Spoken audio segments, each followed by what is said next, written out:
Hello, everybody. How are you guys? Hey, Metal Mama.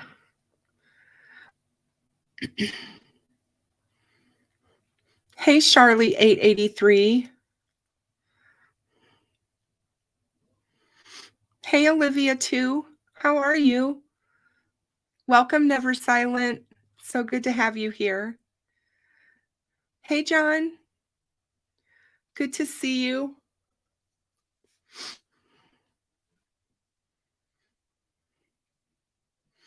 Hey, Thistle Do Nicely. How are you? Hey, Molly. It's all good. Hi, Michelle. Welcome, my dear. Oh, my nose.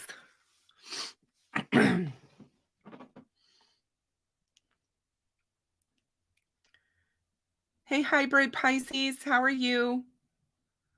Betsy Bling. Hey, Deb. How are you doing? Hey, Raggedy Susan. So good to see you. Hi, Sierra.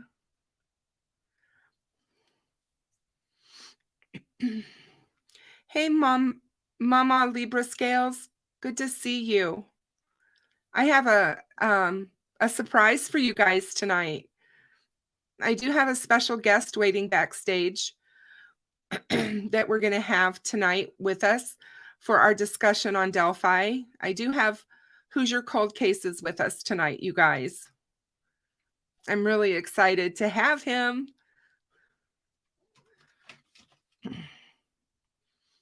Yeah, Deb, not too bad today.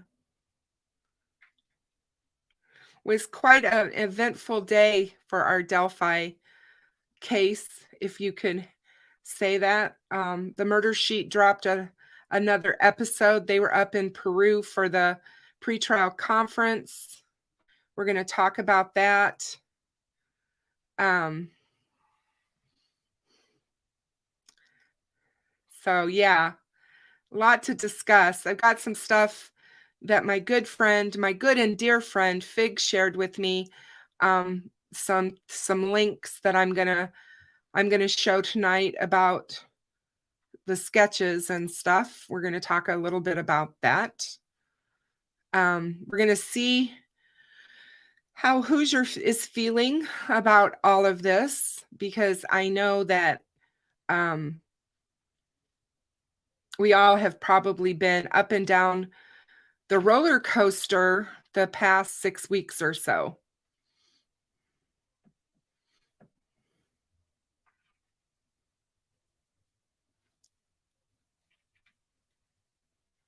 He is awesome, Mama, very much so. I'm going to go ahead and bring him on with us. You guys, please welcome HCC to the show, and please show him the same respect that you show me. Hey, Hoosier. How are you? How are you? I'm doing okay. I'm good.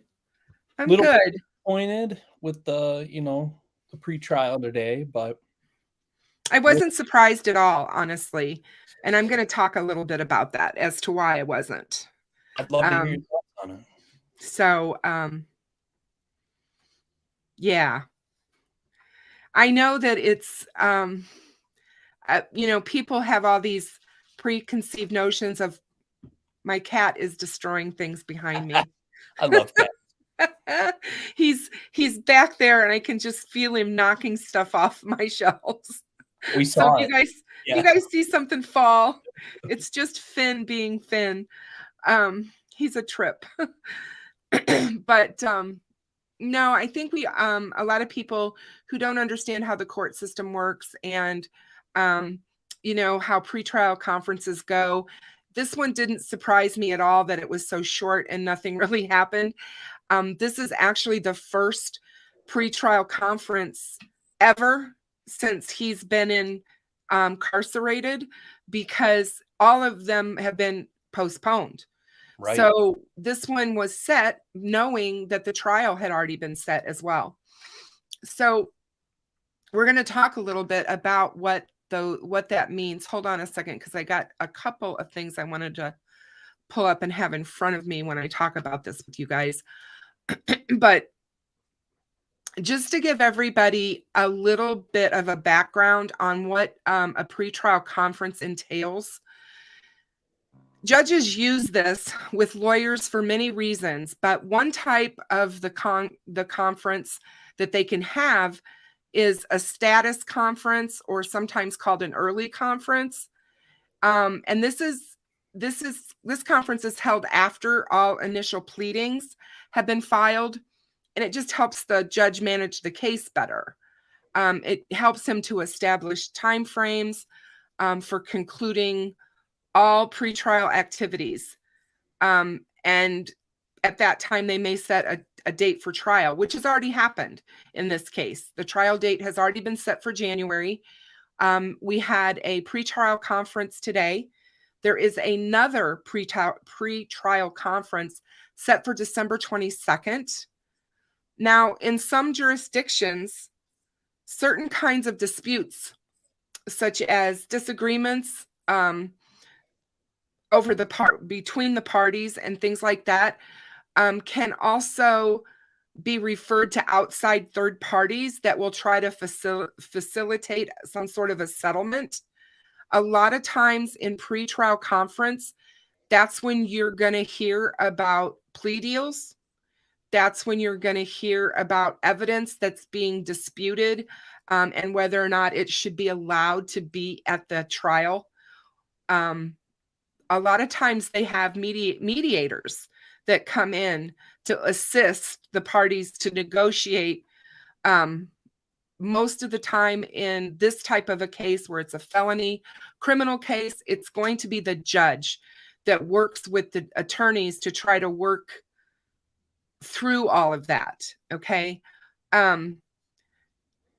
Judges use pretrial conferences to encourage settling cases. That is the number one reason that pretrial conferences are used. Judges would like to encourage the settling of a case. And this is from the American Bar Association, guys, and I'll have that link down in the description below. But at the conference, the judge and the lawyers can review the evidence and clarify issues that may be in dispute. If the case has not been settled, many courts set a time for an issue conference, and the lawyers usually appear at this hearing before a judge without their clients, and they try to agree on undisputed facts or points of law. And such agreements are called stipulations. These and the issue conference can shorten the actual trial time by determining these points ahead of time, so they don't have to take time during the trial to do this. If a settlement or an agreement of some kind is not reached, through pretrial conference, then the judge will set a date for a trial. We already know that a trial date has been set in this case. So I don't really think that that comes into play here too much, but a criminal case can actually have multiple pretrial conferences. At the first pretrial conference, the defense attorney is going to review or want to review the prosecutor's file, and the defense may wish to file pretrial motions seeking to exclude some or all of the evidence on constitutional grounds, or simply because the evidence is irrelevant or unfairly prejudicial to the defendant. The judge will address these pretrial motions. The prosecutor and the defense attorney will have a better understanding of the evidence that's going to be presented and evidence that will be excluded, which can lead to more realistic negotiations.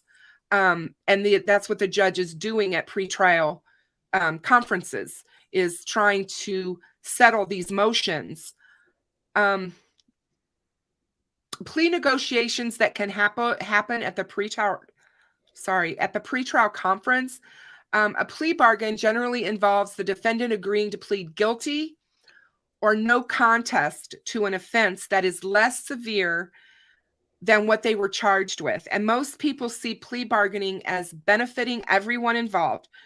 The prosecutor will get a conviction, albeit for a lesser charge, and the defendant receives his charge and sentence that is less severe than what they were originally facing.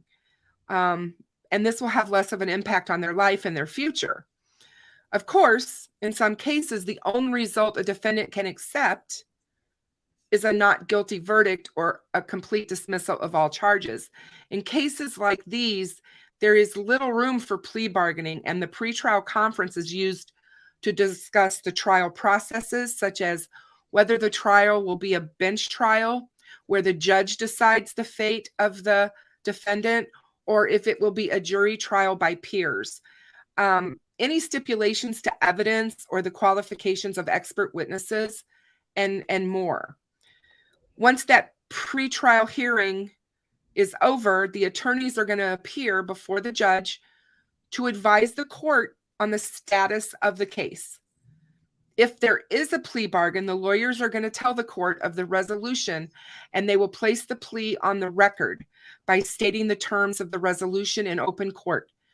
And then if a motion hearing is necessary, then the lawyers will advise the court of the status of any pretrial motions, and they will request a date for a hearing on those and other issues.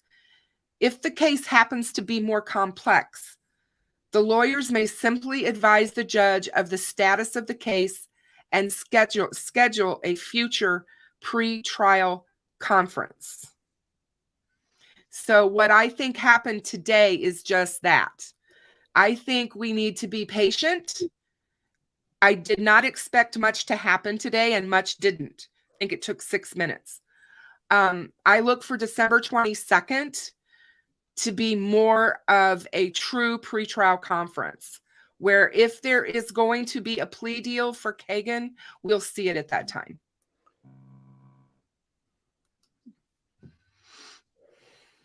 So you still have hope that there'll be a plea deal? I'm not going to give up on that until the last moment. Okay. Only because I too have sources, and I know some of things that I can't unfortunately disclose. Because of what I know, I'm tending to believe they're still working through, maybe not the plea deal part, but they're working through the other evidence. Okay. And that's just how I'm feeling. I know that today, basically the murder sheet blew it out of the water and said that they don't have anything, nothing's happening, and blah, blah, blah, blah, blah, blah, blah, blah. It wasn't that's exactly how I feel about that. I don't know how you feel about it, but it gets harder. The next pretrial is on December 22nd, the pretrial conference. And the trial is set for January. I have to look up the date. But the more and more I listen to the murder sheet, the less and less I can listen to them. I just can't listen to them anymore. I wish there was a 2-speed feature on podcasts like there is. I know. My I- gosh, it's there's so several- grating. The voice is grating. Oh no. The way they talk to their audience so condescendingly. They talk to their audience as if they're stupid. I'm putting it out there. I mean, I'm sorry. I'm tired of it. You're allowed It to just be seems blunt. like it gets worse and worse as we go along. And I mean, we had 5 minutes of explaining what the heck a burn pit was on the last Delphi That's true. podcast from them. Known, and that's why they thought. And I'm like, maybe they didn't know what one was, but those of us that live in this area and live in the Midwest, we certainly don't need that explanation. I have one. We all I'm like, have one here, yeah. Yeah, exactly. And I think a lot of people who live on farms of any kind or in the country burn. They burn trash, they burn all kinds of things, leaves, all kinds of stuff. But thank you, Molly. I'll have to find that. Yeah. So I'm just saying, and I just, like I said, I'm sorry that they felt the need today to just kind of blow the hope away from the family, because that's how I kind of felt, is that they basically just wanted to say, look, we spent the last 8 months blowing you guys up with all this information and getting your hopes up just to tell you that it went nowhere. And I'm not there yet, HCC. I'm just not. I felt they got really cautious and backpedaled a little, and emphasized how some of the key words they said, like maybe and perhaps and things like that. They wanted to make sure they kind of covered their asses, I felt. Yep. I agree with you. And I don't trust this so-called source. I just don't. I honestly think that they could very well be getting really bad information. And we don't know. Keagan could be lying about everything for attention, for money. Oh, sure. I agree with that. I do. I totally and absolutely agree with that. I think that it's very possible that he could be blowing smoke. I do. The police were very careful about their wording of the relation of the Anthony Schott stuff to Delphi. Okay. While investigating the Delphi murders, we came across an Anthony Schott's profile, and that profile was also communicating with Liberty German. It's right. Like we have to be careful about jumping to assumptions like what happened a few weeks ago with like we thought TK was arrested and all this stuff. It's just, we don't have to be. I mean, go nuts. I don't care. But I'm just saying, like, we want this murder solved. We want to see action. We want to see it happen. And I hope it is. And that's me. I'm like, I don't have to be right. I don't have to be right, guys. Yeah. I have said that from the beginning. I do not have to be right. All I want is the right person arrested or persons and put on trial and justice given. That's all I want in this case. Absolutely. My channel is not about being right on the POI or who Bridge Guy is or who he looks like or whatever. I like to talk about the different things around the case, just like tonight when I tried to explain to people what a pretrial conference is, so they have a better understanding of what it's used for. And it is used for them trying to not have to go to trial. They use these conferences to try to get them to work out some kind of a deal. Now, if there's not going to be one, and maybe Doug Carter put his foot down and said, no, absolutely no deal. in this case. That's what we heard. The rumors were when he went to Peru in July. That's what he supposedly said. Now, people argued about that, obviously, of whether or not that's true, but Pretrial, like you're saying, is like, so say in a smaller case, they would try to get you to admit guilty by taking, they'd be like, well, we'll give you probation in this instead of, if you go to jury trial, and they might persecute you to the max or whatever. So if you just plead guilty, they'll give you this many years in jail and whatever. You have to remember that the courts are so backed up because of COVID. Yeah. Since 2019, and especially, thank you so much, Charlie, Thanks, for Charlie. your super sticker. How awesome is that? Thank you. You have to remember that COVID backed everything up, and it is really bad in Indiana. Right now in oh, help me, Hoosier. What's the county Indianapolis is in? Marion. Thank you. In Marion County right now, there's over 37,000 cases waiting to go to trial. It's not going to happen. Can you imagine how long? So when you have backlogs like that in your court system, you're going to work to try to get deals. It's just the way it works. Now, I know for a fact in these types of cases, they're going to be a lot less, I think, willing to just throw stuff out. It just depends. Hey, Tor, thank you so much. Thank you so much. Frank Meister, you the same. Thank you guys so much. I appreciate you. But yeah, I just think that, his attorney came out and said in August that there was negotiations happening. Sure, maybe the negotiations fell apart. Maybe that happened, but we don't know that.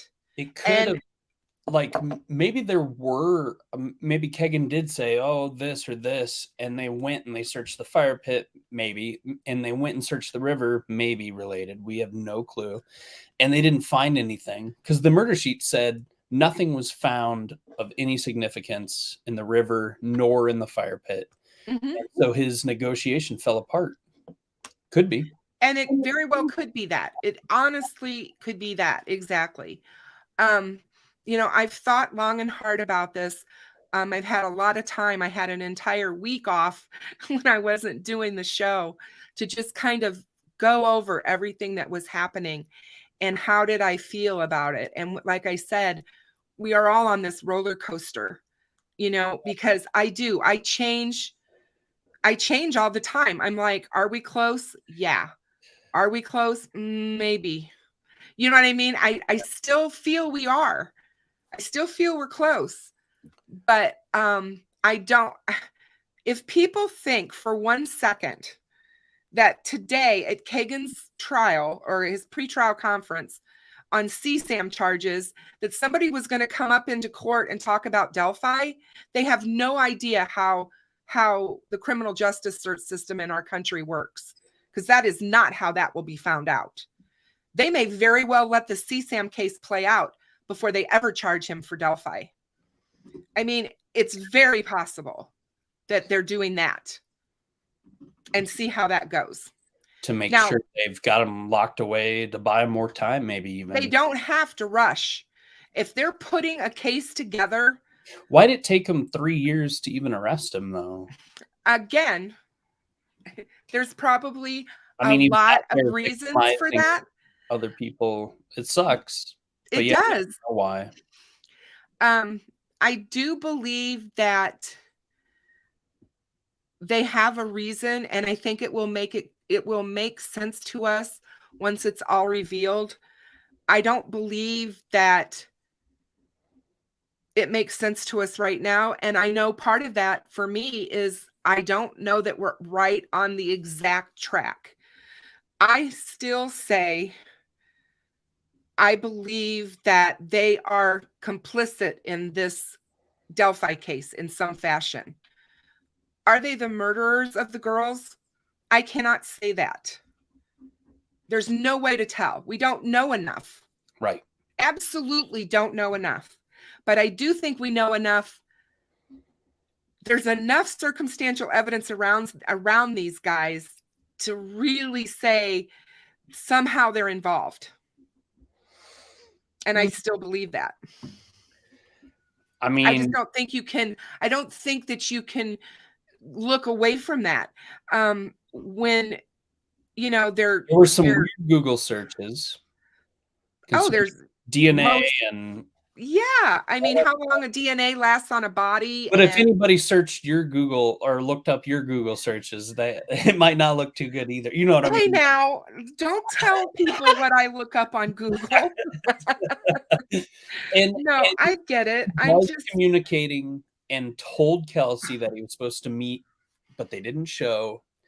That is absolutely very, very strange and weird. And Googling the marathon station in Delphi. Mm-hmm. Absolutely. Taking off as soon as they release the picture and the voice of Bridge Guy. Sure.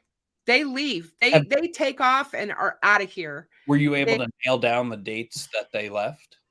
I don't have the exact date, but again, even if they left on, say, the 20th, 19th, 20th, it was the 17th that the young Bridge Guy sketch was done. The video was put out on the 19th, and on the 20th is when they announced that he was the person, that he was the suspect. They believed that he was responsible. They believed the guy on the bridge was responsible for the deaths of the girls. Right. Which is an interesting way to put it. Mm-hmm. But they were trying to get somebody to identify him and him come in and then explain why he's on that video. Mm-hmm. And they had more audio and potentially more video, and they already knew he was right at least a certain distance or whatever, and within the exact time frame that they were murdered. Yeah. And I do feel like when you're looking at people and we're looking at some of the things that were said in the Ron Logan search warrant and whatever, I just feel like in the beginning, for the FBI within days of the murders to say absolutely unequivocally that Keagan Kline had nothing to do with the girls' murders in Delphi was malpractice, because how in the heck would they have known that so quickly? They didn't investigate anything. They had no way to know whether or not those guys were involved in anything. They hadn't looked at their Facebooks. They hadn't looked at all the stuff that social media found out. We're the ones who found out all that stuff about what was happening on their Facebooks, with the posts being made 2 years later about where they supposedly were. I mean, how they were backtracking, trying to create alibis, both Tony for his son and Keagan for himself.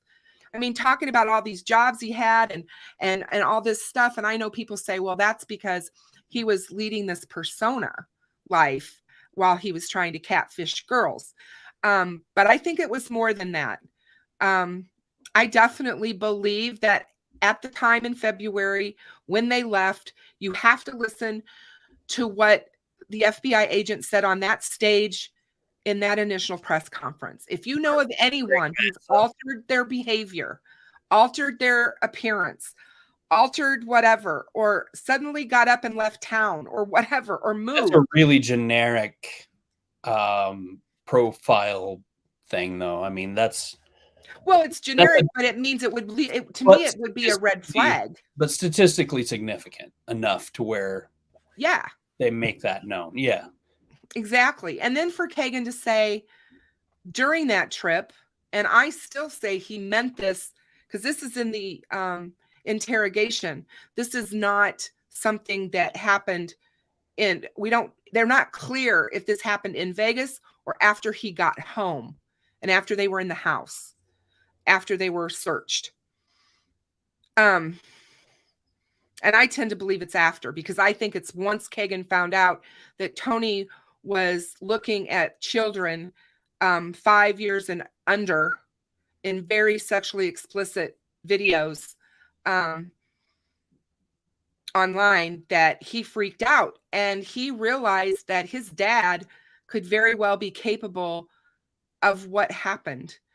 And in my mind, I think that's why he made the statement, I just wanted to pack a bag and leave. He was afraid.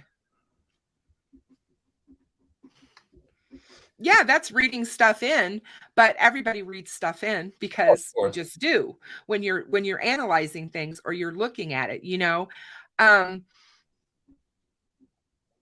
it makes sense if all you are is a catfisher who's talking to girls online and trying to get them to send you naked photos of themselves, and that's where you get your gratification from, and you're really not necessarily trying to meet them, although we know he's met others in the past. You know how easy it'd be to know when Tony left for Vegas is because he would have had to taken that off for work. So they could just, his clock in and clock out, his hours, they could have easily corroborated that. Oh yeah, I'm sure. We're not privy to that information. Barely anything. Yeah. You know, I've said this so much before, Hoosier, we don't know enough of the facts in this case, sadly. Some of the facts we don't know are all about timeline. And if you don't have a pinpointed exact timeline in a case, you can't solve it. You got to figure out that timeline. Once you figure out that timeline, then you can pretty much see where that leads you. And it's going to usually point to whoever did it based on that timeline. I mean, you just talk to Steve or talk to Perry, and they're going to tell you that. You know, you've got to have that. And we don't have an accurate timeline. We have a timeline that's been partially filled in by family, partially filled in by rumor on Reddit and Facebook, and by a Facebook or a Redditor who went out supposedly and met with all of these people and interviewed all these people. And I'm talking about Bitterbeat Poet, who God rest his soul, he's not here anymore.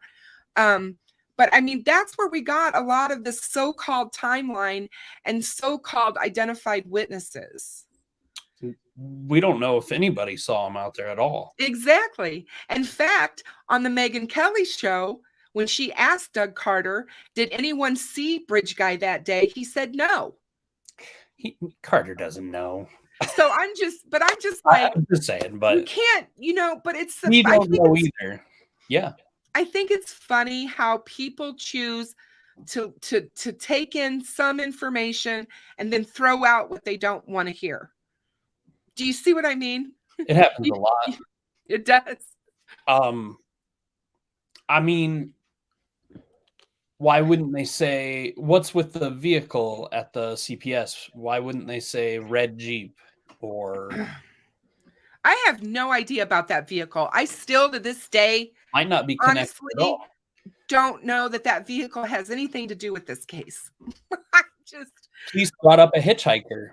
I mean, the hitchhiker, you know, Skip and I, we really looked at that a lot and looked at that whole scenario. And I still think to this day that hitchhiker is something. Not the one, I think that there could very well have been two people, because there were two people cited. And I know that there was somebody, and I thought it was a younger person, not this 45-year-old that the lady from Lafayette saw. It wasn't that person. It was somebody younger that was waiting on said they were waiting on their father. And I believe it was he was in a car or next to a car or something, next to a vehicle, and said he was waiting on his father. He was about 2 miles down the road, but something like that. Yeah, I've looked at that thread, that whole discussion recently. What do you think about that one? No clue. See, who knows? And like I said, you go back to what do we know for fact when it comes to witnesses? I guarantee people have asked about this. They asked me a lot about this on Reddit when I was writing on Reddit so often. Why do people, when we're talking about Hitchhiker, we're talking about the CPS building and the vehicles and all of that. If there were so many people at that trail that day, as people have said, were out there from the morning to the afternoon time, they would have seen something. They would have seen something. Somebody would have seen something. They would have had more than just a witness of a 16-year-old by the Freedom Bridge, in my opinion. So when you don't have people coming forward, I've been asked this for 5.5 years. Why don't the witnesses talk? The witnesses don't talk because they were absolutely told by law enforcement not to talk. Or they got so pummeled by the internet. I don't believe that. I think it's law enforcement. If you are the witness to a horrific crime or the possibility of being called on the stand in a horrific crime, they are going to admonish you from talking about it. Most people are going to take that. Have you ever heard of someone getting in trouble for talking when the cops told them not to? If it absolutely hurts the case, yes. I mean, have you ever heard of a specific case where that's been? I'd have to go. I'd have to go. I haven't. Yeah, I have to go research it, but I can definitely tell you that's why they put gag orders in place. That's why they blackout press. That's why they do the things that they do, because they don't want people getting wind of certain information. I mean, it doesn't seem to have been very effective in this case. I think it's been very effective in this case because law enforcement doesn't talk. I don't believe all the rumors. And, well, what they've said is often contradictory to what other members of law enforcement have said also. Well, they contradict themselves because, again, I think that depending on jurisdictions, they don't always agree with each other. And I think that's what we were looking at in the very beginning. I think we had the FBI looking at Ron Logan and the good old boys. We don't know that either. But I'm just saying, and the good old boys. Well, yeah, you do when you look at the Ron Logan affidavit. You can tell that they really had a focus. They thought they had their guy. And they basically laid it in their laps and said, here's your guy. This is the guy that did this. And I believe that Carroll County knew him. They knew him well. He was a habitual offender when it came to DUI, and they knew of his past. He lived there for 50 years, and I don't believe they bought it. I still don't believe they think that. The Carroll County sheriff and officers. I don't know how ISP feels about it, but I guarantee you that Tobe Lesenby and his good old boys didn't believe that Ron Logan was involved in this. Well, you would have been the first person. I've listened to direct, not only Liggett but also Tobe, and they don't really give a shit about anything. I don't think. Exactly. Yeah, they're not. The people of Carroll County need to absolutely vote and change this for their county. If they want things to change, not only in this case, but in other cases that are still open out there, because Allie, who's here right now, Unsolved Crimes, she can tell you about all of the unsolved fires and deaths that are out there that it seems like this county could care less about. And they just want to chalk it up to, oh, these things just happen, you know.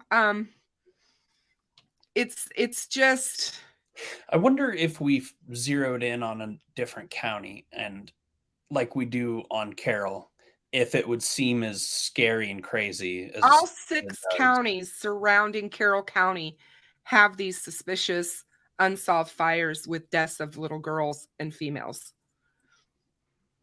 That's all 6 of scary. them. It's very scary. And in fact, so when the state fire marshal was contacted about it, he even said, Indiana has a fire problem. And, you know, to admit to that, to realize how much higher your statistics are than the national average or the CDC's average, because they look at this and they put out records about how many deaths they expect, whether it be children, adults, whatever, over years. And this whole area of Indiana is so, I mean, one of them is like 1,555% higher than anywhere else. I mean, it's crazy. There's a problem and it needs to be looked into, but I worry. I do. I worry about that part of the. Do you think the fire starter, do you think it's like one person who's a serial killer? I think it is absolutely possible that this could be one person. I also think it could be a group where one person is doing it, where it's isolated to, there's a number of different things that don't make a lot of sense. We talked about this with just the Delphi and Flora girls. If you just look at those two cases alone, you don't look at anybody else. But I have to look at Stephanie Thompson and her daughter, because Stephanie Thompson was the polygrapher out of Lafayette for the Flora fires. She was doing all the polygraphs for all of the POIs. She comes up in February of this year, deceased in a fire that the ATF is investigating. We still have no determination of what that fire was. Wow. And I'm here to tell you that fire is so suspicious, and it killed her and her teenage daughter. Jeez. And she has connections to Nate Miller, who is the police officer who took his own life, supposedly. I still don't believe that. Right. And she worked with him and was close to him. You start seeing things like that, Hoosier, and it brings, you talk about red flags flying up. These are things that you just can't ignore happening, you know? I know when I first started talking about the possibility of somebody being a fire starter, going to become a serial arsonist, where they're a serial killer arsonist, actually going and physically killing someone. A lot of times these guys start out that way. They start out, you read about it. All you have to do is go read about them, and you can find out that they do these things. So yeah, it's hard to say. I mean, there's a lot of different avenues you can go with this case. You think the fire starting is related to Delphi? It's very possible.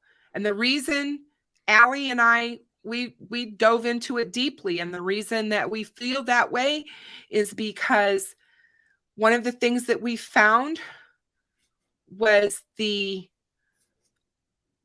families, both families have same-sex couples. There's an uncle to the Flora girls. There is an aunt to the Delphi girls, to Libby. Right. Why kill the little girls, though? Pardon me? Why kill the little girl relatives instead? Well, Allie can explain that a little better than I do. At least she's got a better idea in her mind of why, because she feels that this person is trying to stop it from happening in future generations. So like a savior killer. It's like a savior. I'm going to save you from the sin by doing this. Yeah. It won't happen again because we're cutting off the line, kind of thing. This isn't the first time I've heard of that kind of idea. And, you know, when I first started talking about a possibility of a connection between these two cases, which you have to remember, that's 4 girls and then 2 more in less than 3 months in the same county. Both cases are still unsolved. We're talking about small towns, Hoosier. You know that. We're talking about really small towns. For it to be completely, both of these cases this far out, still unsolved, there's something wrong. A lot of outsiders come into Delphi because of Indiana Packers. Yep. And Tyson Chicken down the road and things like that. But yeah, I mean, it is a very small town. The graduating class can't be more than a couple hundred. I wouldn't think any bigger than 200 for Right. a graduating class there in Delphi. So, which would be Twin Lakes, maybe even in Monticello. I think that's the high school. If you go back and you look at some of the religious stuff in that area, it is extremely concerning. We have a lot of, and I'm not trying to throw people under the bus for their beliefs, but there's a lot of fanaticism, like from churches. You know what I mean? There's like more, I don't know how to put it without being awful. There just seems to be some way, there's some way out churches in that area. And there's some that are extremely so hardcore conservative, like you can't do anything. I mean, they don't want you doing anything. So to have anybody in your family that might have be living a life of that kind, or drugs, or any of that, you've got both of those components as well. That'd be interesting how many, especially as to how much a drug problem Carroll County has. Oh, I think it's huge. I mean, I think it is. If you look between that and you look at Kokomo and you look at Logansport, especially Kokomo, and it's not that far, and really? You know that those drug, I don't want to call them drug lords because it just gives them too much power, but those people who run those kinds of operations, they're looking to get into the small communities and the small towns. It's safer and easier to find cops. Exactly. And so you can get a, thank you, Molly, fundamentalists. That was the word I was looking for. And it's the truth. And we found some of those people that run those type of churches that are associated with the players, especially in the Flora case. You got to dig deep for that stuff. It takes a long time to find it out. And it's just not something that you can do overnight. I just think it's something that should have been looked into a long time ago. And I don't know why you get so much pushback from people when you try to bring up the fact that they both could possibly be connected. People lose their, I don't know. They lose their minds. I'm serious. And I just think that that's very interesting. I find that very interesting. Do you think Keagan cares about religion at all? I don't know what Keagan cares about, honestly. I think Keagan cares about Keagan. From everything I've seen about him and seen of him, I think he's a manipulator. I think he tries to think he's smarter than everyone else, and especially the police. You could see that in his interrogation and the way he answered things, the way he talked. I don't know. I have a different opinion of him, I think, than a lot of people do. I think Keagan's home life was hell, and people have no idea. See, to me, he seems spoiled. And like he was TK's chosen one, and then the stepkids and stuff got the brunt of all the bad things. Yeah, see, I don't.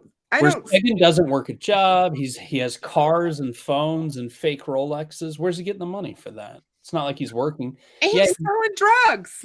He tells you. yeah, He's he probably smoked more drugs than he sold. I was just gonna say, He's listen not. to him tell it. He's a big pot dealer. No, he's not. I mean, He's got all these friends in Vegas he's got to go pick up his weed from. he seems super lazy. Now, maybe he has family members that are into that, Yeah. Who knows? But somebody said Trexler has been in trouble for that. So if that's the case, then maybe Keagan's living vicariously through his cousin. Who knows? The federal government is trying to get all marijuana charges taken away. And Indiana said, no, we're not doing that. They broke the law. And so it's ridiculous in my opinion. It's only hurting Indiana. There are child molesters who are walking free with very light sentences. Yes. And then there's guys who get caught with a single joint who are doing way more time. Did you hear about the woman, the black lady that Kim Kardashian was able to get pardoned? She was in for life, Hoosier, in for life. She was caught with weed way back when, like 25 years ago. She was given a life sentence. Well, the prison industrial complex, the for-profit prisons need them filled so that they can skim money off the government, off of us, off of our money, our taxes. Right. And then those private owners are making so much money, they've got to keep those prisons full and stocked full of somebody. Right. So, I don't know. I go back and forth with Keagan and what's going on with them, whatever. I doubt that they're religious, but that doesn't to me have anything to do with anything. I'm one of those people that don't smack me, but I see a lot of Sunday morning Christians and I just really don't care for it. I'm very much a Christian and I will say it and profess it, but you don't have to be in church every Sunday to be religious and faithful to God. And some of these people that go to church, they're the least godless people around. They're the first ones that are going to scream at you because you're different, or if you don't agree with their philosophy on everything, then you don't belong to their pack, so to speak. I don't think my God is not that kind of a God. I don't believe that's the message that Jesus Christ professed when he walked this earth. No. His was forgiveness and acceptance. And if you don't get that, then you don't really listen to what he said, I guess. I don't know. But so that part of them, what they did or did not do, I have no clue. I can tell you that I feel that Tony is evil. I felt that since the first time I saw him. I don't have an opinion on Tony. The stories we heard came from the murder sheet. And when I tried to look up his record, he had like theft and he got probation for it. And he had where he looks like he beat up somebody, but he only got probation for that too. So it couldn't have been too serious. And the reason I say that happened, Tony had a very, very close friend who was a police officer in Miami County. Okay. That's all I'm going to say there. All right. And he was traveling to see him all the time in Vegas.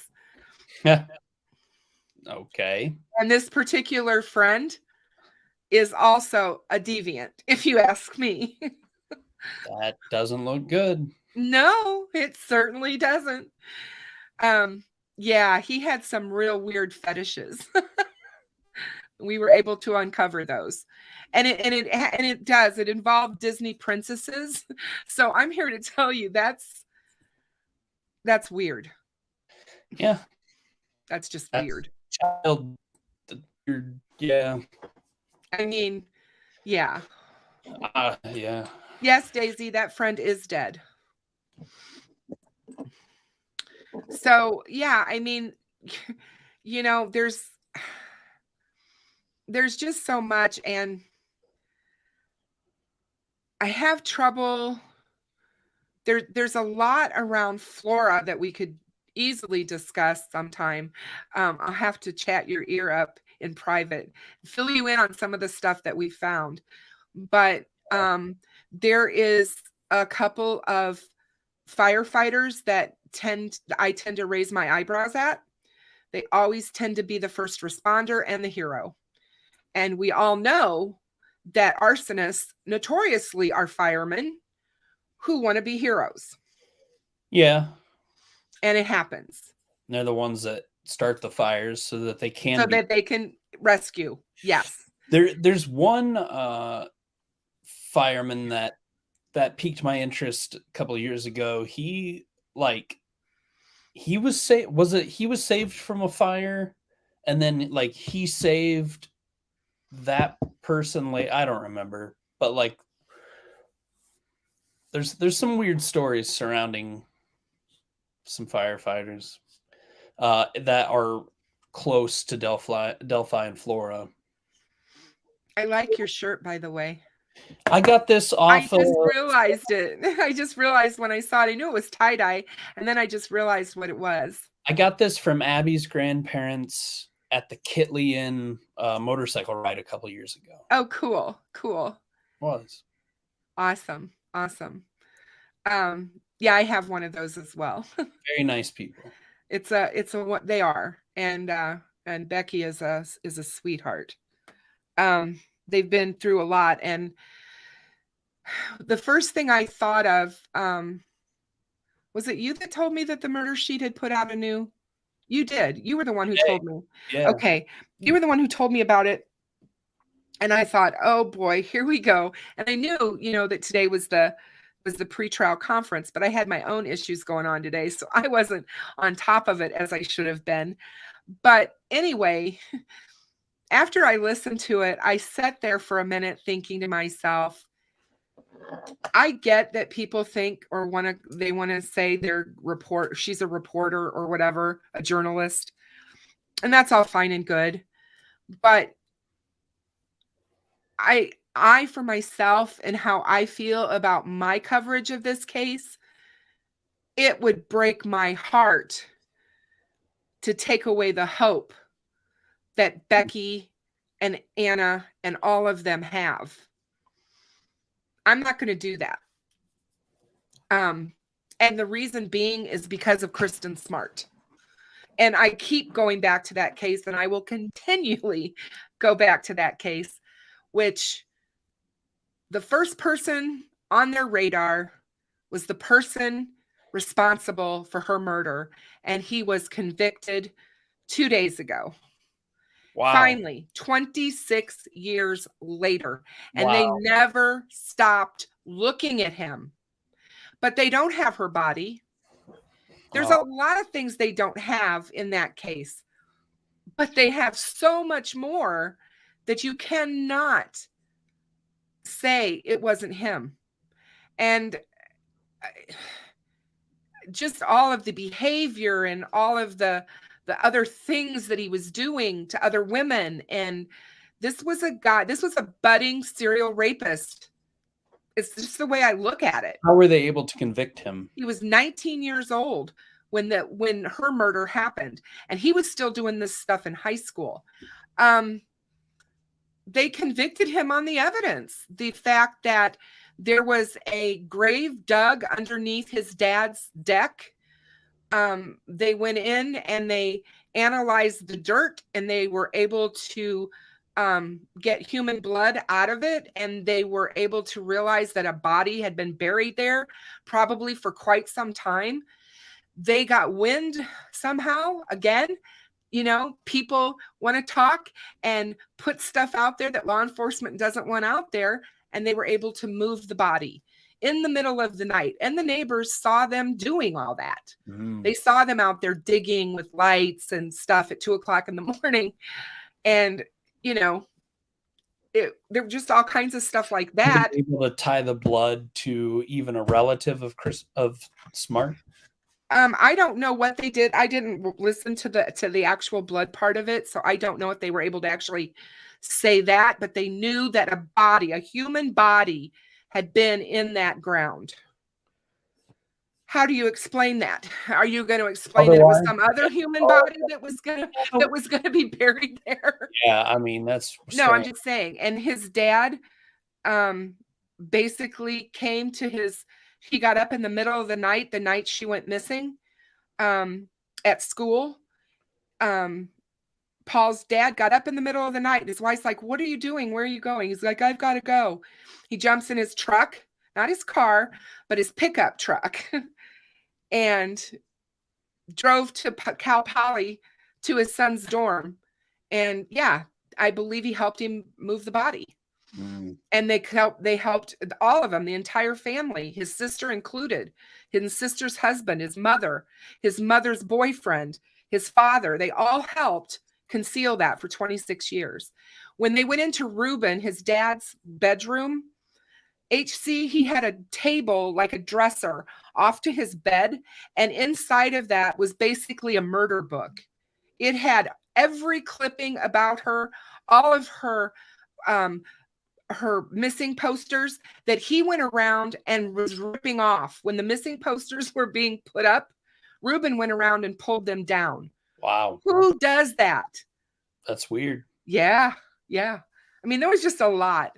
But they did find the dad not guilty for his part in hiding the crime. So, but yeah, I'm going to say that with the Delphi case and Flora, I'm not going to give up, and I don't think you can. And I think that case proves it. It was very difficult. Chris Lambert is a podcaster. He actually did music. He was a producer, and he's a musician, but he had a studio and he produced music. And he was 8 years old when Kristin went missing, and he kept hearing about her case and seeing the billboards, because the billboards are still up. They were still up 26 years later. When you drive down the Pacific Coast Highway, you can see Kristin's billboard. And he was like, I need to look into this case and find out why this case is still open and what happened. And he decided to do a podcast, and it's called Your Own Backyard. And if you've never listened to it, you should. He was amazing. And he was able to find new evidence and new witnesses. And he basically broke the case wide open in 2018. That's awesome. And his podcast became the #1 podcast in the world. I mean, it was insane. Oh, wow. How did he find new witnesses? Do you know He started interviewing everyone, people that the cops had already interviewed. He started talking to them, and he found a guy who went to school, who was at the party where she disappeared from. And he was living in Australia now. And he contacted him and asked him if he remembered, and he did. He said, "Will you talk to me?" And he's the one who told them that he saw them that night, and he felt that they were arguing, they were fighting, and she was fighting him. And that was new evidence. Police had never talked to some of these people from the party, even, because the initial investigation of her disappearance was done by campus police. They cleaned his dorm room. They let his dorm room be cleaned before law enforcement could ever search it for blood evidence or evidence. Jeez. I mean, it's crazy. The mistakes that were made. You can see why, when things like that happen, how you have to go different routes. How are we going to go? How are we going to get this guy? How are we going to, prove this? Well, they did. They were able to they brought in forensic dogs that hit on his room for blood. Yeah. So, but I'm just saying, I'm not going to give up. This? Where was Huh? the case at? San Luis Obispo, California. Okay. She went to Cal Poly. She was a freshman. She was just finishing her freshman year. She disappeared in 1996. Okay. 1996. Yes. Yeah. I remember it well. I remember what Think had he'll happened. ever say where the body is? They have not. I'm hopeful now that he's been convicted that they can get him to talk. I hope. Yeah. I just hope he does. But I at this point he hasn't talked for 26 years. So what makes you think he's going to? Yeah, I don't know, unless he's in there. They let him stew a while in prison. Yeah, exactly. He's got a lot to learn when he goes to jail. I mean, to the big house, especially in California. I don't know. I hope they don't send him somewhere nice. Because he has a habit of drugging women at bars. He drugs them and takes them back to his house and then rapes them.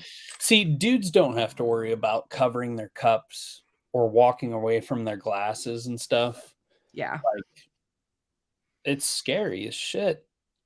It is.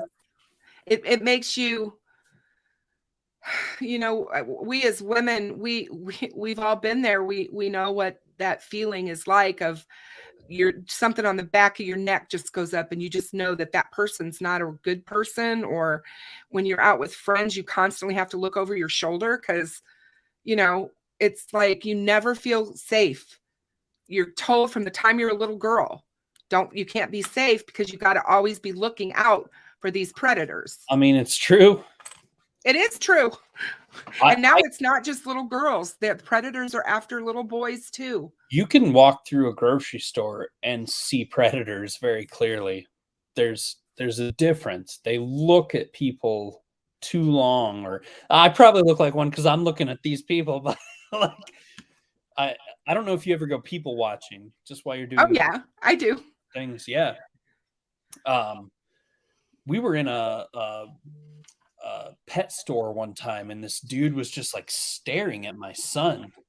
It was absolutely creepy and the weirdest thing. And we went in another time, and he did it again. And we never let our son go back in there. And then that guy ended up not working there anymore. But it's very, very creepy. It is creepy. And, you know, not saying anything bad, you guys, about university police. I'm not trying to throw them under the bus. What I'm trying to say is all campus police officers are not trained. They are not trained to investigate missing people or worse, homicides. No. So all I'm saying is that case should have been turned over to San Luis Obispo County as soon as she went missing, and it wasn't. So there's no campus detectives. You know what I mean? Yeah, exactly. Like, they don't have detectives. They don't have the training. That's well, just not. You know, regular detectives and police barely have the training. So exactly, you know, exactly. It's a 6-week course to become a cop. It is. And I think that we don't realize that in the general population, we don't realize how expensive it is to train your police officers and your police force. And people are always wanting to cut funding. They're like, we need to cut funding, you know, and especially when you're talking about your own hometown. You go to your city council meetings, they want to cut funding. Where do they cut it? They cut it from fire and they cut it from police. And where are they cutting it? By people. So they have to cut out police officers and firemen or close firehouses. That's why I don't think police departments need military grade equipment, but they do need training. They definitely need training. And in some of the larger cities, I do believe they need military grade equipment, but I don't think they have the right training to use it. And that's the problem. You don't just bring it all out, all your guns, you know, in the middle of a demonstration to show what? That's not how you de-escalate things. You know what I mean? It's all about de-escalation. It should be. Cops aren't supposed to kill bad guys either. Like, that's not a thing. But it happens too frequently, especially in mental breaks where people need mental help or Yes. Yep. so it's happened a few times I can think of in this town. And Yeah. so No. it was warranted. They killed him. What happened to non-lethal means of things, and like Yeah, can't you just shoot him in the leg and, put him down? You don't have to or kill him, rubber right? bullets or salt or electronic, shocker, like you don't have to just like blow their head off because they're having a bad mental day. Yeah. And I get it. I mean, like I said before, I have relatives who are police officers, and I have a couple who are detectives. Well, the police And need also in my city, therapy. we have a real crime problem in my city, and we have a lot of shootings. And we only are a city of a little over 100,000. So in my city, we have the trouble. So I can't even imagine in a huge city where you have all the drugs, you have all the gangs, you have all of that going on. In And Indianapolis, they barely solve any murders. And like I there's said, multiple murders a day sometimes. yeah. Um, And it's sad because they don't have the manpower and they need to cover that. Like we were just talking about, you have 37,000 cases waiting to go to trial in Marion County, Indiana. I guarantee you they don't have enough police officers to investigate those crimes. and imagine being overworked and all you deal with is so many deaths and Yes. you don't have any mental help, barely any time off. Like Yep. it can't be good for those officers. PTSD is huge for police officers and for any first responders. And it's, I mean, I was talking about that just this week with a couple other creators. What happens to these police officers? You see a lot of them retire after they have a really horrible case of some kind, whether in especially children. It seems like when they're dealing either with the abuse of children or the murder of children, it affects them to their core, and they just can't handle it, and they get the PTSD. They start having issues. They're afraid to talk about it because if they do, they're going to lose their jobs, or they're going to be put on some sort of administrative leave, and this is their livelihood. But at the same time, they need help to deal with this. Who wouldn't? And it's not just one case, it's lots of cases, especially, like I said, the police officers that live in the bigger cities. The ones who live in 2,000 people locations like Delphi and Flora, I'm just going to put those out there. They're not seeing that kind of crime.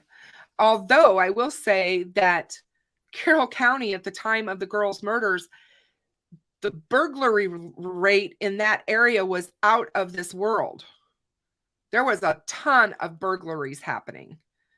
And again, that is another thing that, burglars tend to escalate their crimes over time.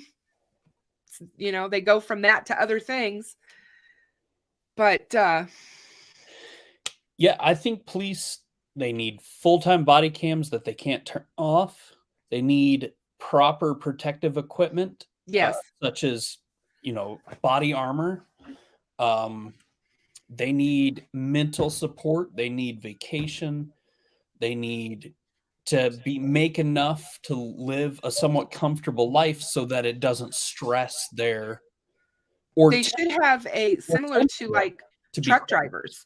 Truck drivers can only drive a certain number of hours and then they have to have so much time off.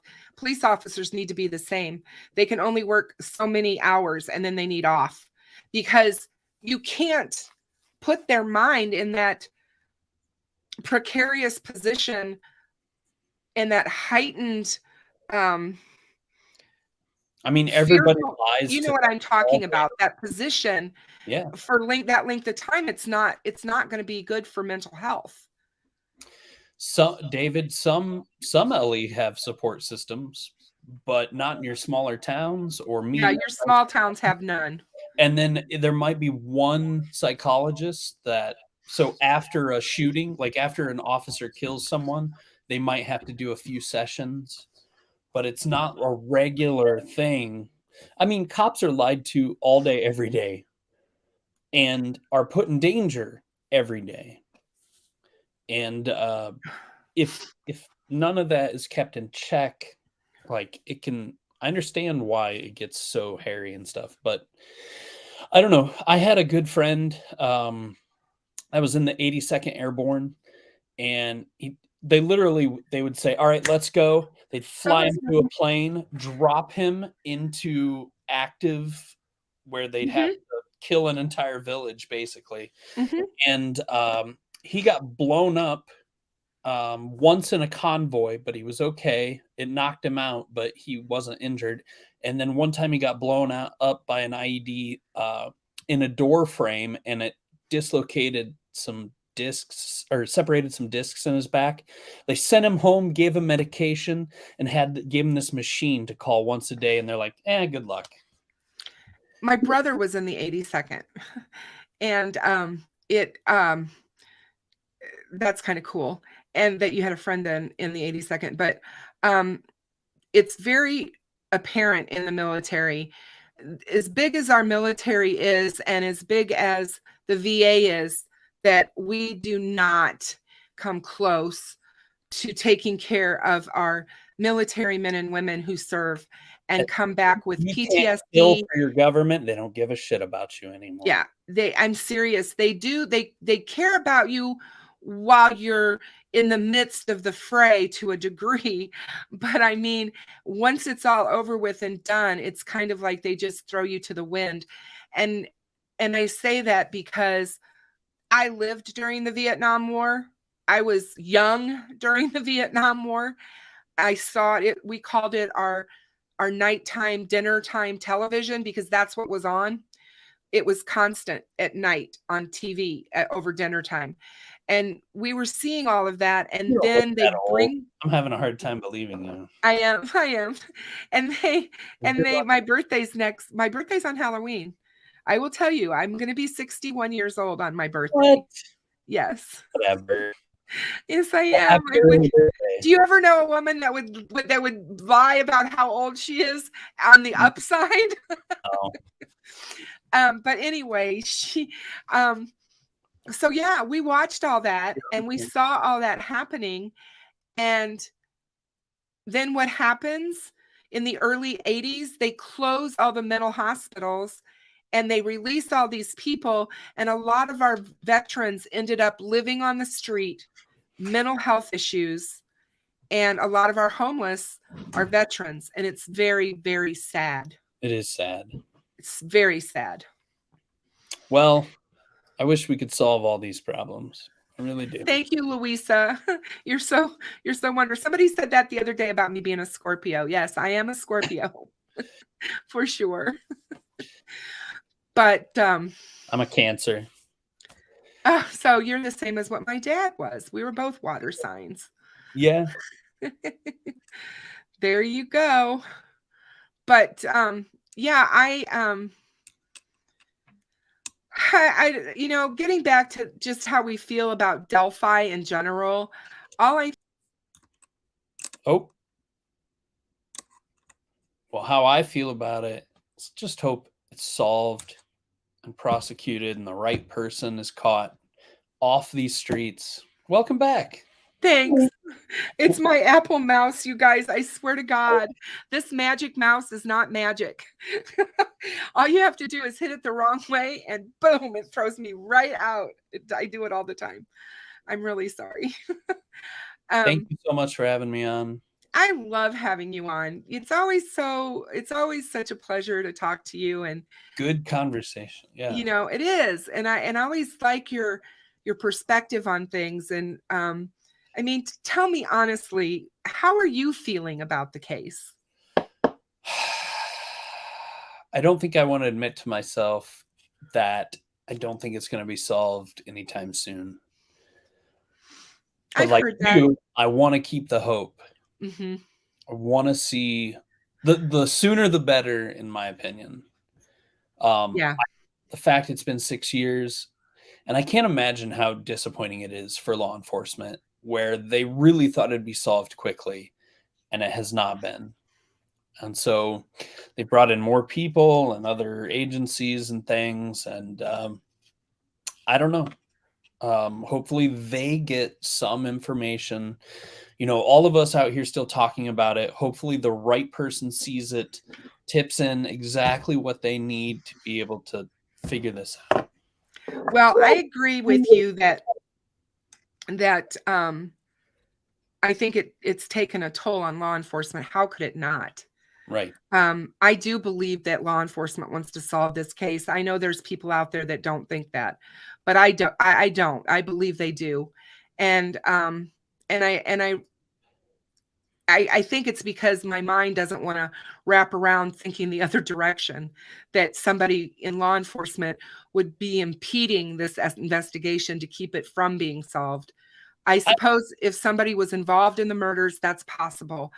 But that is again going on to this rabbit hole of of corruption, and you know what I mean? How many people would have to be involved for something like that to happen? Um, so yeah, I just try not to, I try to stay away from that. But I think it's sad for the families and for the police officers. And if the Because police are dragging this case out because they don't want to admit their mistakes, man, I oh sure hope yeah, that's not exactly. what's going on. But it Yeah. could. And you know, and that's right, SD. There are people that feel that I think there's probably people that feel more than one person has passed away. You know, that may be associated with this case. It's hard to tell. I've heard people say, "What if Bridge Guy's gone? You know, how would we know?" Um, and always that's a possibility, especially since there's never been another crime like it that we know of since the girl's death. Carter, I didn't do. Carter say he thinks they've done this before and they'll do it again? I was just going to say, I know that Kim Riley said back in, let me look on my spreadsheet when he said this. Hold on a second and let me pull this up. Kim Riley said that he told this to Michael Catt, I saw that. that he believed that they believed that this guy had not committed. It's as if this person hasn't committed a crime before. It's as And if, yeah. and that was on January Not even- 13th of 2018 in that interview with Michael. And you know, and I think that that was because they couldn't find anything in the system about this guy. By that point, they already knew about Keagan and his father and Mhm. Ron Logan. Yep. They already had their DNA and everything by that time. Yep. So why say something like that? And so for him to say that it's hold on a second. Yeah, it's as if this person hasn't committed a crime before. The only way they would be able to say that is if they had DNA. Right? And it's been the big question throughout this whole case on whether or not they have DNA. And I'm going with Paul Holes because the man is incredible. He said they have a And long way to go. he said that they probably have DNA, but it's mixed with so much of the girl's DNA that there's not enough markers to get a complete DNA profile. I'm praying that as science advances, they'll be able to get one out of what they have. And that's coming. Trust me. I know it's coming. And I think that that's what's going to happen. I do think that it's an interesting thought to think that there have been a dog at this crime scene. I have heard a lot of people talk about that, and that whole thing that I did the other night, I don't know if you saw it or not, but I was floored when I found out that dog bites and dog attacks can actually mimic and look like stab wounds. And I was floored. I had no idea about that until I read it and read the studies. I'm not saying that happened. I'm just saying, people have talked about, did this killer or killers, was there somebody waiting in the woods with a dog? And is that how they controlled them? Because this dog was mean and, whatever. I saw a TikTok today, and this woman was saying she saw a guy in like one of those white vans. First of all, never, ever trust anybody in one of those vans, okay? Just make it your general rule, and you should be fine. But anyway, she saw, and they had a German Shepherd, and she was like, oh, that's a cute German Shepherd, and the guy saw her looking, and he like yelled, hey, you want to pet my dog? And he like opened the side door, and then in that instant, as she's approaching the van, she's like, this is how they get people. And then she like ran back to her car. So yes, it's true though. It's really true. I mean, I've been in the store before and had strange men, whatever, walk up to you and ask you something completely off the wall or out of the blue, and you're just kind of, just get that weird feeling, and you just want them to move away or go away. And then later on, you see them out of the corner of your eye, and it's almost as if they're following you. And maybe they're not, but it's that feeling that you get. And I always tell people, women, men, both, if you get that feeling in your stomach, it's your gut. It's usually the instinct telling you. Yeah. Listen to it. Don't brush it off. I agree. Even if it ends up that it was a nice guy or whatever, and awkward, whatever, it shouldn't. That's not even a big deal. It's no, like, exactly. I remember one time I was just walking down the street, and did you see what Molly said? Child molester vans. Yeah, seriously. Just avoid them. It's easier. Don't park next to them. Don't wave and say hi. Jeez. If there's no windows in the back, just avoid it. Crimezilla, I love you. She goes, stay clear of white vans. Noted. Sorry for the caps. For a while, Amazon was using rented white vans without the back windows. Oh, geez. And around here. That's crazy. I saw them often, and I was like, get the kids inside. Or whatever. Yeah, really. Take those kids and get them off the street. It makes you just wonder about people in general. Like I said, and the stuff that we need to watch out for and be careful of. And Ted Bundy would pretend his arm was injured, and like ask a girl to help him. Help him. Yeah, help him. I know. And it's just yes, like, we should help people, but at the same time, like be cautious. Exactly. And it is sad because those of us who have the empath kind of person, which I am kind of, I want to help everyone. I feel other people's pain. It's weird. It's crazy how it affects me. And you kind of lose a little bit of that when you have to be on the defensive. You know what I mean?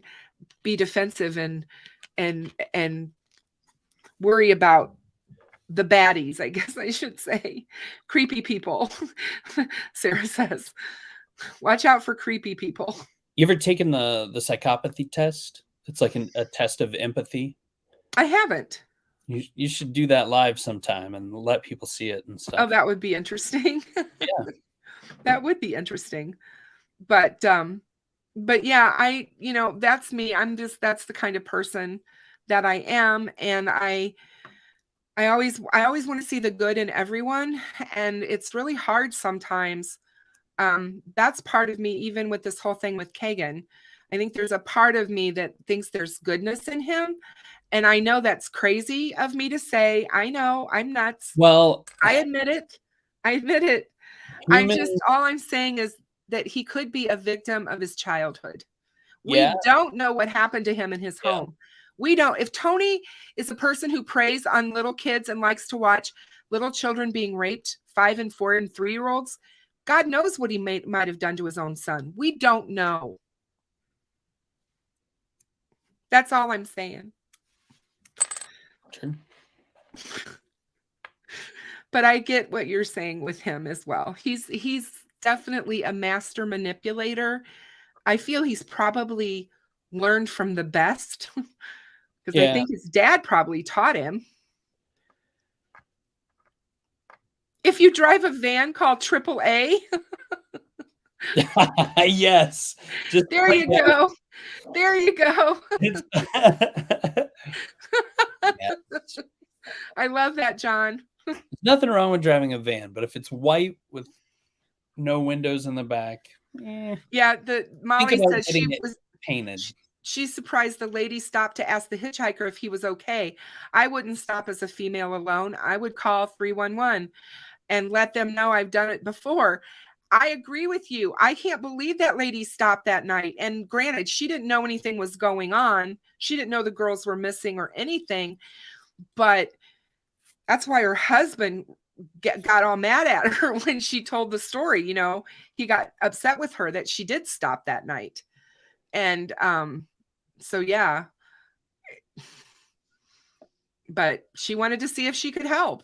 And again, small towns, you know, people don't stop and think about that there's going to be somebody out there bad that's going to hurt you.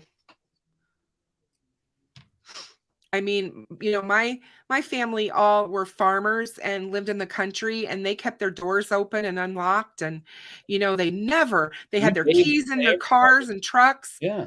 You know what I mean? They never did any of that. When you wave at people you see now, they're like, what's wrong with that psychopath? Yeah, exactly. But like in the 80s and 90s, like, yeah, I grew up in the country and you just wave at people and everybody was super nice. And yeah, you didn't, yes, the same proportional amount of crime to the population. It's always been the same. There's, you know, per capita, but we are also more connected than ever and get news about it more. And actually, this is an interesting topic, but murder porn is so big. I mean, we're doing it right now, right? Yeah. And my family teases me. They say that I have a murder porn obsession. A lot of people do. It's big business.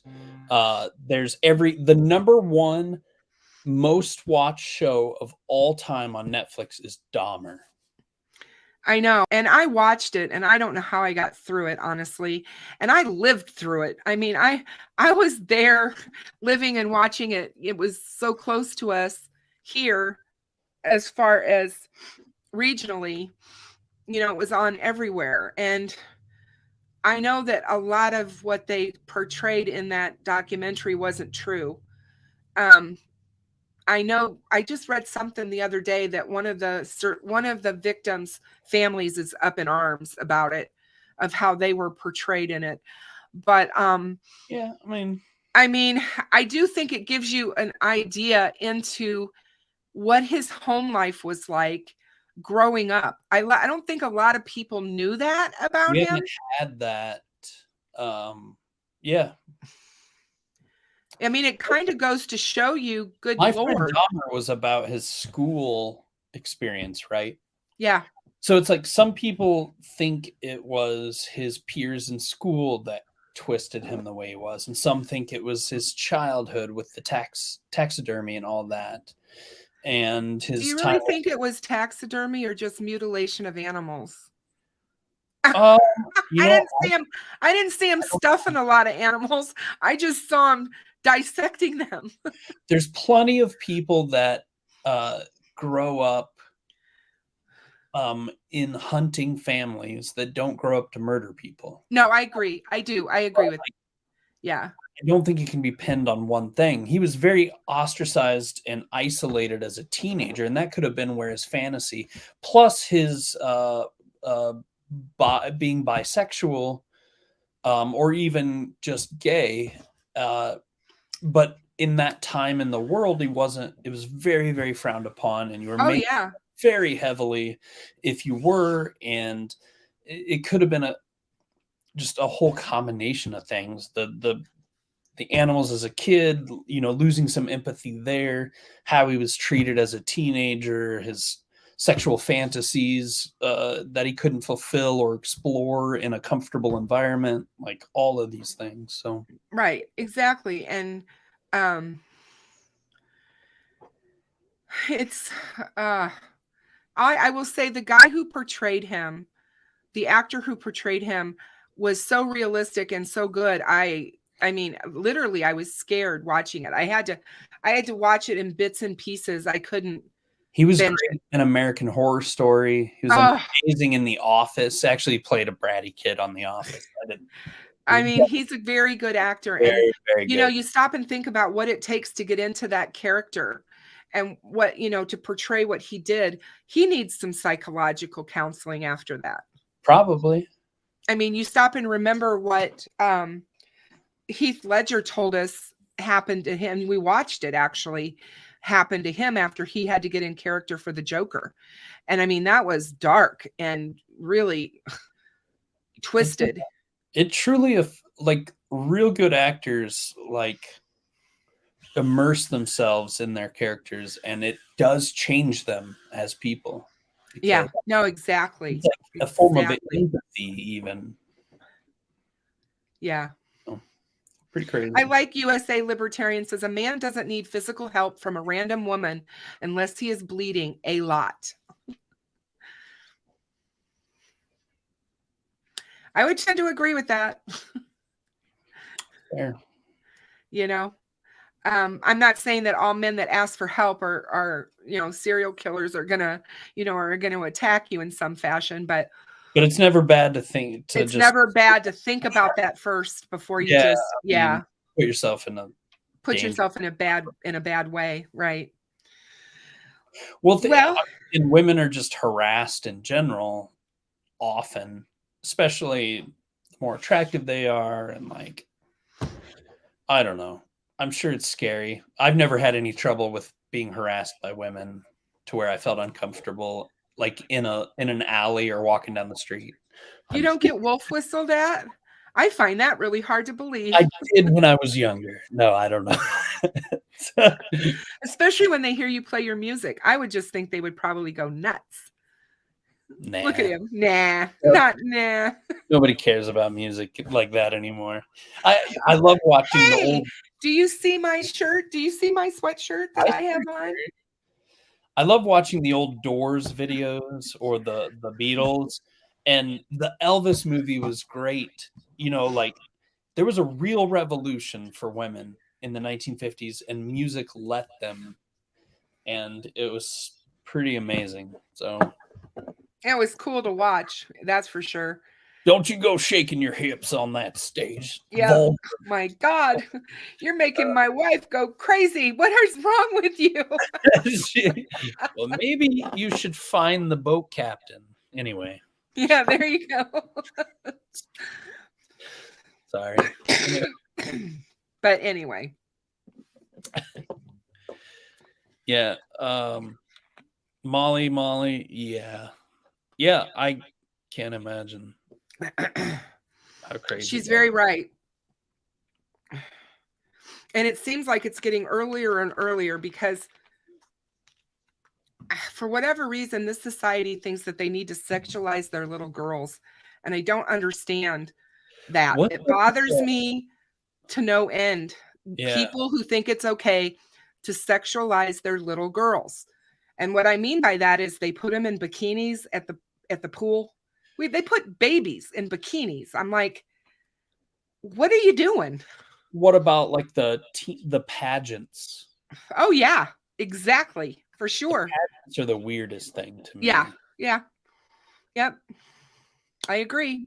And that's all, in my opinion, that's all just for the parent. Yeah, they're doing that for themselves, absolutely. not for their child. But you go in and you look at some of the clothes. All I'm going to say is, yeah, I am a grandmother, and I have a soon-to-be 19-year-old grandson, and I have a soon-to-be, well, I have one. He just had his birthday, 16-year-old. And my 19-year-old, when he was going through because he's graduated now, and he was going through high school, and I was watching the girls and how they dress for their dances now. Man, they were yelling at us for short skirts in the late 60s and 70s for mini skirts. They were no mini compared to what we're seeing now. And I'm just saying, to me, I'm not saying that you shouldn't be able to dress any way you want. That's not what I'm saying. But I'm talking about certain age groups. It's not a good thing for certain age groups. It's just not. Let them be kids. I don't think we should blame sexualization on clothing, but at the same Well, time, when schools are enforcing like certain clothing things, but then their cheerleaders are wearing barely anything or whatever. no, exactly. I agree with that too. Because it's just the whole thing is, I mean, it is how you dress, but I think it's up here first. We have to teach the other sex not to look at them that way. And how's that going to happen? That's not Can't going to happen anytime blame soon. You can't blame girls or women for the way men can't control themselves. No, exactly. No, I don't. Yeah, I don't blame the women. I'm just saying, No, I I don't think mean that you. I mean like I anybody. get it. Yeah. I get it. I just don't. I just wish people in general, women included, would not try to sexualize their little girls and grow them up so fast. I just think it's a way to protect them. Um, there's nothing wrong with teaching them to be a little bit modest. They're not uh, dolls that you put clothes on and shit. They're little humans. I guess. Exactly. And Exactly. yeah, And there's they're going to go to school and they're going to see these other girls dressed that way, and then they're going to push for it because, again, you just talked about it. You don't want to be ostracized. You don't want to be called weird because you dress differently than the crowd or the group. So you've got girls who are, taking clothes from home and redressing when they get to school so they can match their friends. I mean, that happens.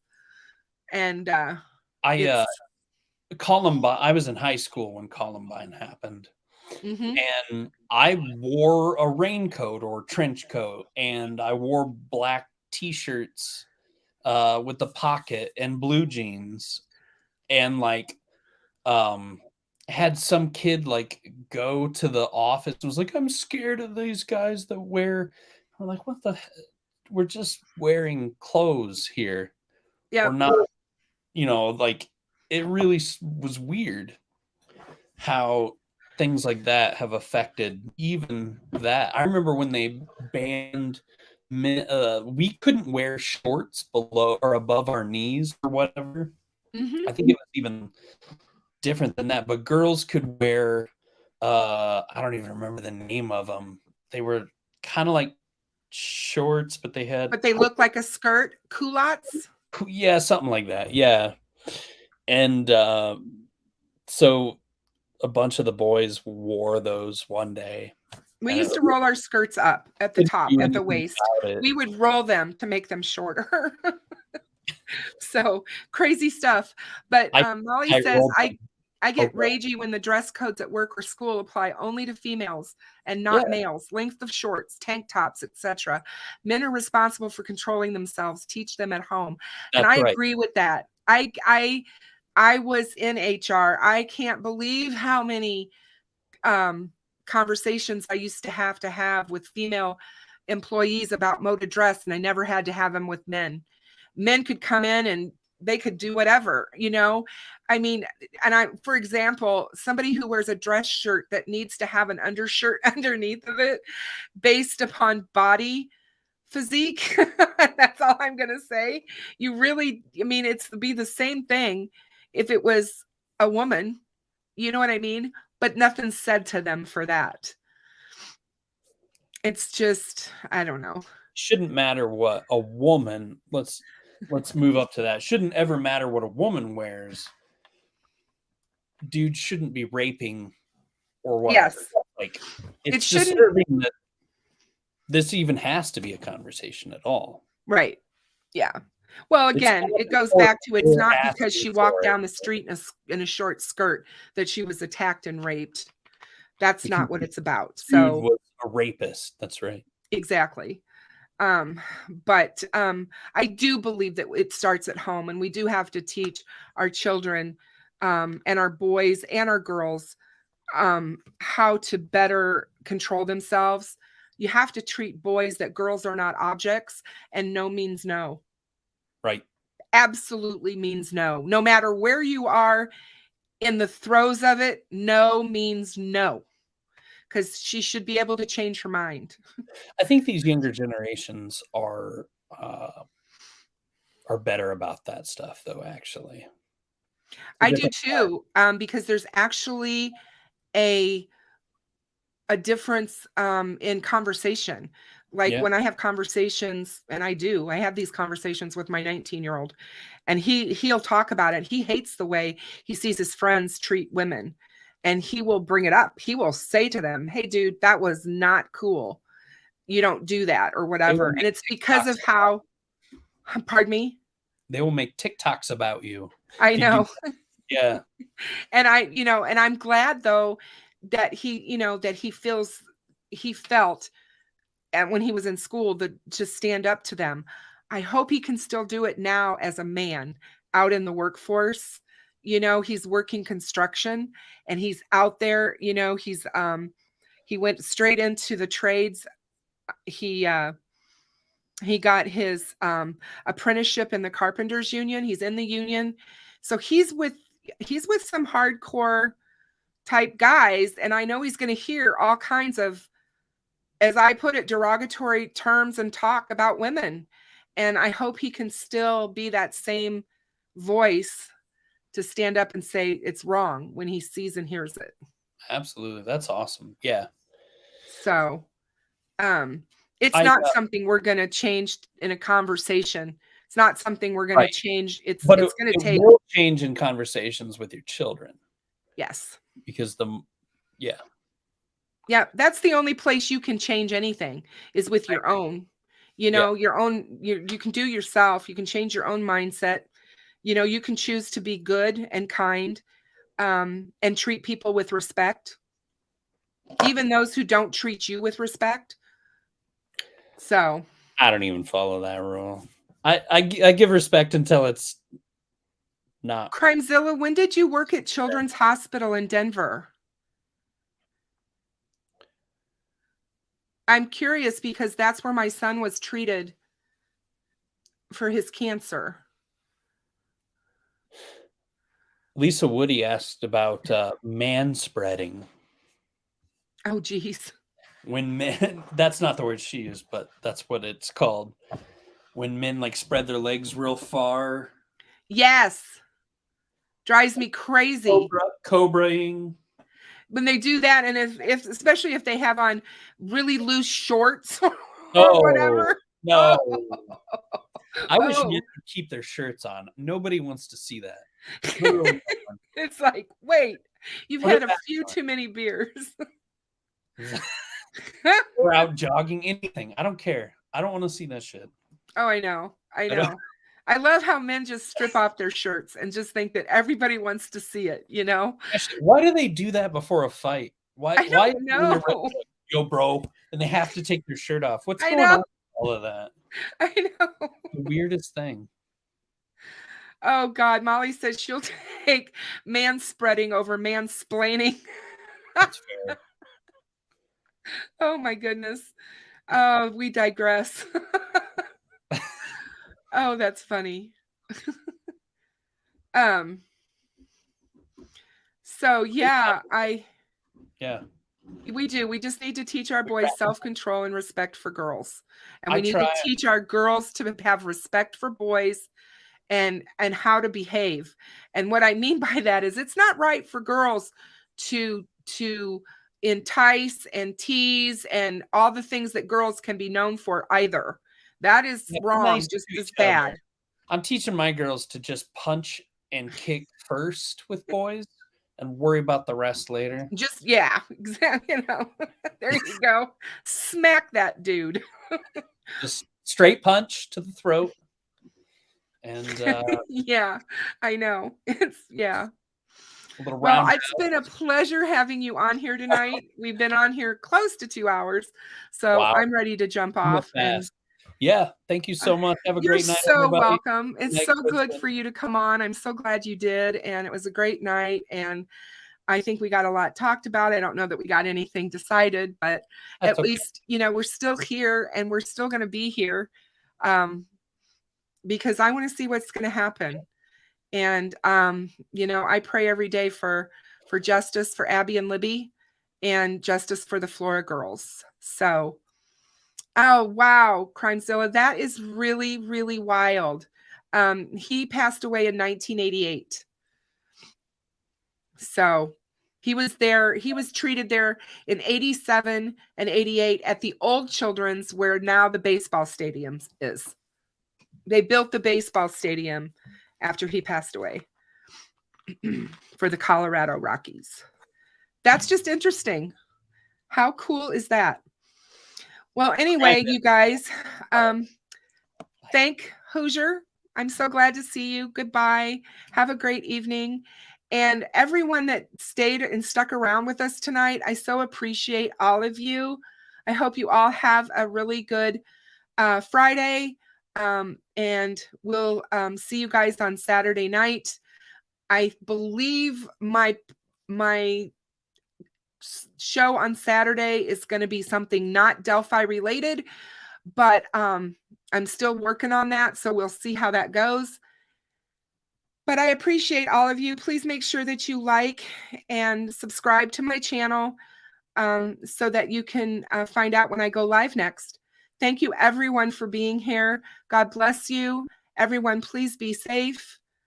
And I will see you all later. Good night, everyone.